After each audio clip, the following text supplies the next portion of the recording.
तो दोस्तों 24 अगस्त से ओपन होने वाला है स्काईवेज एयर सर्विसेज का आईपीओ, जिसकी डिमांड काफी ज्यादा है। जीएमपी मार्केट भी काफी अच्छा लिस्टिंग गेन बता रहा है। तो आइए आज के इस वीडियो में जानते हैं कि ये कंपनी ऐसा क्या काम करती है जिससे कि इस आईपीओ की डिमांड अच्छी है। कंपनी का बिजनेस मॉडल क्या है, फंडामेंटली कंपनी कैसी नजर आती है, जीएमपी मार्केट अपडेट क्या कहता है, क्या इस आईपीओ में हमें पैसा लगाना चाहिए या नहीं, और लगाना चाहिए तो लिस्टिंग गेन के लिए, लॉन्ग टर्म के लिए, ये सारी चीजें समझने का प्रयास करेंगे। नमस्कार दोस्तों, मैं हूं शेष सोलंकी, आप देख रहे हैं शेष मनी, जहां हम करते हैं पैसों की बात आपके साथ। तो चैनल को सब्सक्राइब कर लीजिए। चलिए आज के इस वीडियो में आगे बढ़ते हैं। तो जिस आईपीओ के रिव्यू आज के इस वीडियो में हम करने जा रहे हैं, कंपनी का नाम है स्काईवेज एयर सर्विसेज। ये आईपीओ एक मेन बोर्ड आईपीओ होगा और ये लॉजिस्टिक और फ्लाइट फॉरवर्डिंग के क्षेत्र में कंपनी काम करती है। आईपीओ 24 अगस्त से ओपन होने जा रहा है, 27 अगस्त तक ओपन रहेगा। 28 अगस्त को अलॉटमेंट के बारे में आपको जानकारी मिल जाएगी और 1 सितंबर को इसकी लिस्टिंग होती हुई नजर आ सकती है। प्राइस बैंड 138 रुपए के अपर बैंड पर रखा गया है। 10 की फेस वैल्यू पर आईपीओ आ रहा है और 582 करोड़ रुपए का इशू साइज रखा गया है। फ्रेश इशू देखेंगे तो ज्यादातर हिस्सा फ्रेश इशू है, यानी कि 998 करोड़ के आसपास का। OFS offer for sale 184 crore का है। पूरे लॉट साइज में आपको 100 शेयर जो है एक लॉट में यहाँ पर मिलेंगे और एक लॉट के 100 शेयर के लिए 13,800 रुपए आपको जो है मिनिमम इन्वेस्ट करने होंगे।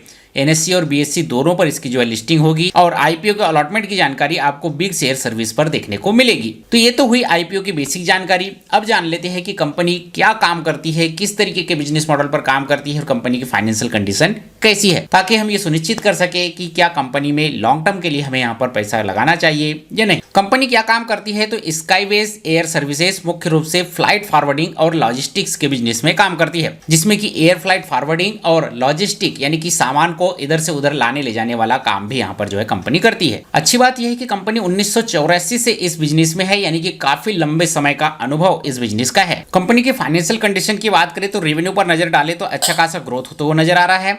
टोटल एसेट्स की बात करें तो टोटल एसेट्स में अच्छा ग्रोथ देखने को मिल रहा है। प्रॉफिट की बात करें तो प्रॉफिट में भी अच्छा खासा जंप साल दर साल देखने को मिल रहा है। इसके अलावा एयर फ्लाइट में इनकी पोजीशन काफी अच्छी है और ऑपरेटिंग कैश फ्लो में लगातार सुधार होता हुआ जा रहा है। उतनी खास कंडीशन नहीं है लेकिन सुधार होता हुआ आ रहा है। इसके अलावा आईपीओ का जो पैसा कंपनी को यहाँ पर फ्रेश इशू मिलेगा उससे कंपनी कहाँ यूज करेगी ये भी जान लेते हैं।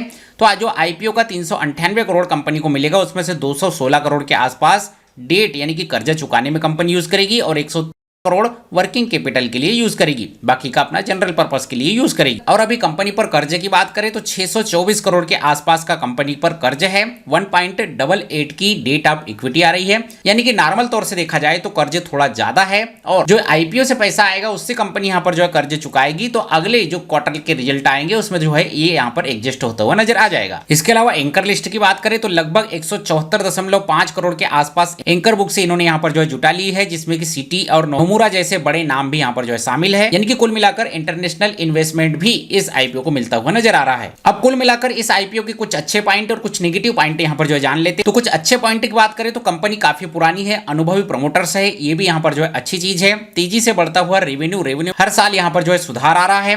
प्रॉफिट में लगातार बढ़ोतरी यहाँ पर जो देखने को मिल रही है, ये भी जो है कंपनी के लिए अच्छी चीज है। एयर फ्लाइट्स में एक मजबूत पोजीशन यहाँ पर जो है कंपनी रखती है और ऑपरेटिंग कैश फ्लो में यहाँ पर जो है सुधार होता आ रहा है। ये कुछ अच्छे पॉइंट आईपीओ के नजर से और लॉन्ग टाइम निवेश के लिए यहाँ पर नजर आ रहा है। लेकिन इसके अलावा कुछ रिस्क भी यहाँ पर जो है नजर आते हैं, उन्हें भी यहाँ पर जो है हमें नजरअंदाज नहीं करना चाहिए। जो और भी तरीके के बिजनेस कंपनी यहाँ पर करती है उसमें सबसे ज्यादा निर्भरता एयर फ्लाइट्स पर सबसे ज्यादा निर्भरता है। 77% का रेवेन्यू एयर फ्लाइट से यहाँ पर आता है। थर्ड पार्टी पर निर्भरता सबसे ज्यादा है क्योंकि कंपनी के पास खुद के एयरक्राफ्ट या शॉपिंग लाइन नहीं है। डेट सबसे ज्यादा है, डेट ऑफ इक्विटी 1.88 की 2 के आसपास की है, यानी कि कर्ज कंपनी पर ज्यादा है। और प्रॉफिट मार्जिन देखा जाए तो कम है, 2.26 के आसपास का है, यानी कि काफी कम प्रॉफिट मार्जिन नजर आ रही है। क्योंकि कंपनी इंडिया के बाहर भी इंटरनेशनली भी यहाँ पर जो है काम करती है तो इंटरनेशनली न्यूज का भी इस पर जो है इंपैक्ट पड़ता रहेगा। वहीं पर वर्किंग कैपिटल की कमी है और प्रमोटर होल्डिंग लगातार कम होती हुई जा रही है और आईपीओ में भी 184 करोड़ के आसपास का ओएफएस कंपनी की ओर से लाया गया है। ये भी एक चिंता का विषय बना है। ओवरऑल मेरी तरफ से इस आईपीओ को 10 में से 7 नंबर यहाँ पर जो है मिलते हैं। अब नजर डाल लेते हैं जीएमपी मार्केट के अपडेट पर कि जीएमपी मार्केट क्या कहता है और जीएमपी में किस तरीके की डिमांड नजर आ रही है। तो स्काईवेज एयर के आईपीओ की बात करें तो 138 रुपए के प्राइस के सामने 37 रुपए की जीएमपी दिख रही है और 26 से 27% तक के लिस्टिंग गेन के आसार नजर आ रहे हैं। एक समय जीएमपी इसका इससे भी बेहतरीन यहाँ पर जो है चल रहा था, 50 तक की जीएमपी देखने को मिल रही थी, लेकिन जीएमपी में थोड़ा डिक्लाइन यहाँ पर जो है आया है। लेकिन फिर भी करंट में जो 26 से 27% का जीएमपी दिख रहा है, ये यदि 20% के आसपास भी आपको जो है रिटर्न देता है